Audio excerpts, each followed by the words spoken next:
Urip sajroning urip kuwi dudu dongeng, ning tandha ana cahya ning jero awakmu. Awakmu iso obah, iso mangan, iso kerja, nanging durung mesti urip tenan. Urip sejati kuwi nalika batinmu isih iso ngrasakake salah lan welas.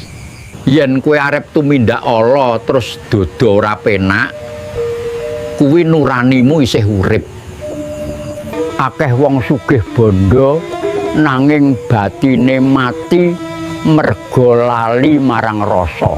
Katon seneng ning njaba ora njamin batinmu ayem ning jero. Raga iso rame tumindak nanging ati iso sepi yen elingmu mati. Bima ketemu Dewa Ruci kuwi piwulang kanggo mlebu marang batin dhewe. Samodra sing paling jero dudu segara nanging jeroning ati manungsa. Mungsuh paling abot dudu wong liya nanging ego ning dadamu dhewe. Wong iso menang debat nanging kalah yen ora iso ngalahke nesune.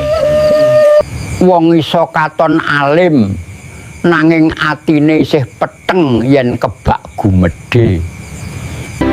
Gusti luwih cedhak karo ati andhap asor tinimbang cangkem sing pamer suci. Aja mung resik sandanganmu, resikna niat lan batinmu saben dina. Aja mung apik omonganmu, nanging lurusna lakumu ben ora nglarani wong. Yen kowe dipuji, aja gumedhe. Yen diremehke, aja nganti remuk. Sing peteng kuwi dudu donyane, kadang atimu sing kelangan cahya. Sing adoh kuwi dudu gustine, nanging kowe sing kakehan rame. Menenga sedhela, rasakno napasmu, krungokno swara batinmu dhewe. Takono marang awakmu, aku iki urip tenan apa mung obah ngetutke donya.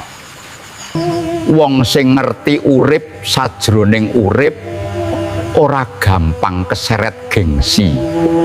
Dheweke ora gampang kobong nesu merga elinge luwih gedhe tinimbang egone. Sing paling penting dudu katon suci, nanging sinau ngresiki ati saben dina. Aja gampang ngadili wong liya yen awakmu dhewe durung wani ngaca. Kadang wong paling keras ngadili justru paling wedi nyawang cacate dhewe. Yen batinmu bening, lakumu bakal ngati-ati lan cangkemmu ora gampang larani. Uripmu dudu mung raga nanging titipan rasa, eling lan tanggung jawab. Urip paling jero kuwi nalika batinmu cilik ning ngarsane Gusti. Dudu katon gedhe ning mripate wong, nanging resik ning jeroning ati. Ing ati sing bening, kowe bakal luwih gampang ngrasakake cedhake Gusti.